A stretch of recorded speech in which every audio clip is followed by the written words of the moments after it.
Welcome back to Gods and Heroes Unveiled, where the myths of old roar to life. Today, we're diving into the murky swamps of Greek mythology to face one of its most terrifying creatures, the Hydra of Lerna.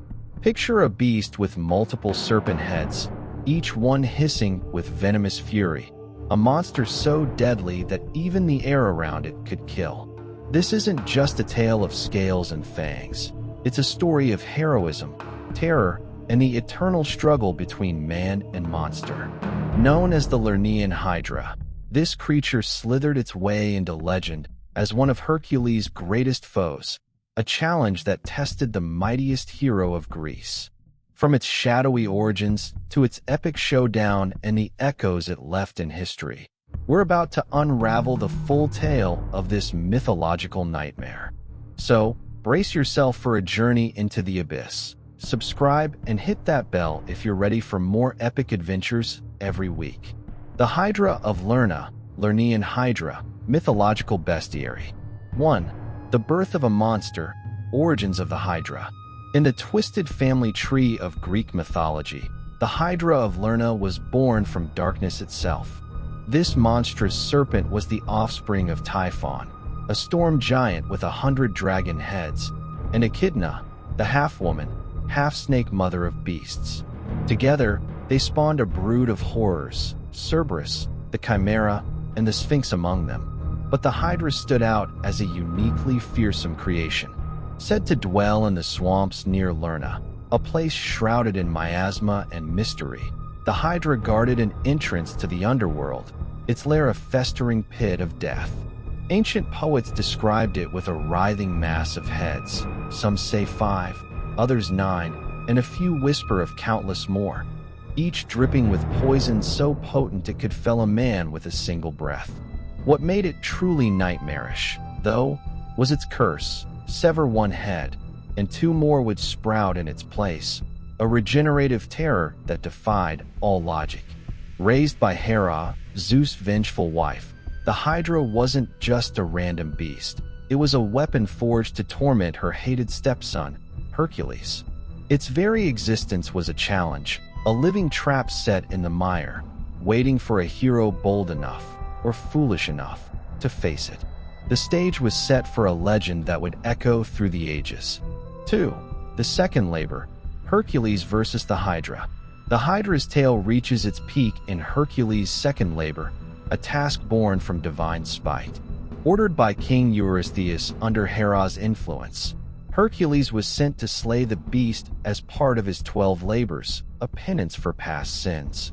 Armed with his club and bow, he ventured into Lerna's swamp, the stench of decay thick in the air.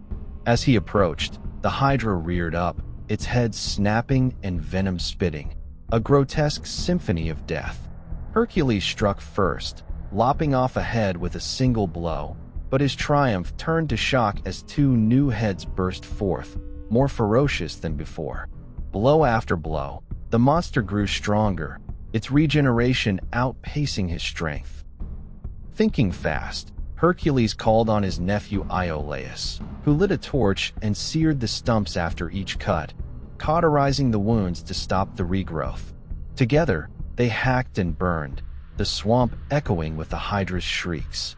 At last, Hercules faced the final head, rumored to be immortal, and with a mighty swing, he severed it, burying it deep beneath a boulder where it could never rise again. The victory wasn't without cost. The Hydra's blood poisoned his arrows, a bittersweet prize. Eurystheus, ever petty, refused to count the labor, claiming Iolaus' help broke the rules. Yet for Greece, this battle cemented Hercules as a hero who could conquer the unconquerable, a man who turned a monster's curse into his own legend. 3. Beyond the myth, symbolism and legacy. The Hydra's story doesn't end with its death.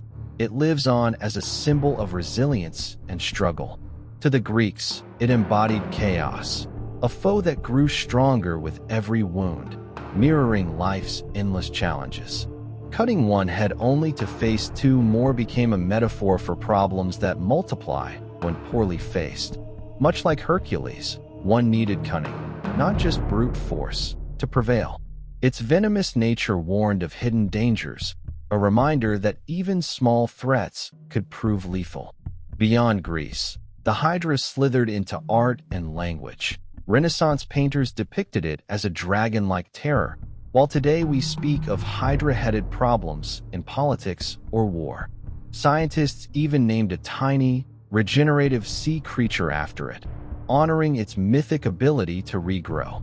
In modern pop culture, from fantasy novels to video games, the Hydra remains a staple, a multi-headed menace that heroes must outwit.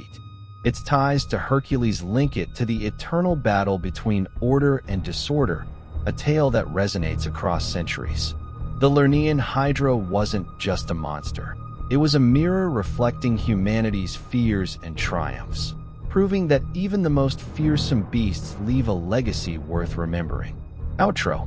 That's the legend of the Hydra of Lerna, a beast born of gods, slain by a hero, and immortalized in myth. What do you think? Could you face a creature like this?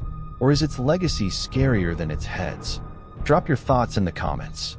If this dive into the bestiary thrilled you, give us a thumbs up, subscribe, and ring that bell. More epic tales await every week. Next time, we'll unearth another Greek marvel. Stay tuned. Until then, keep exploring the past with gods and heroes unveiled.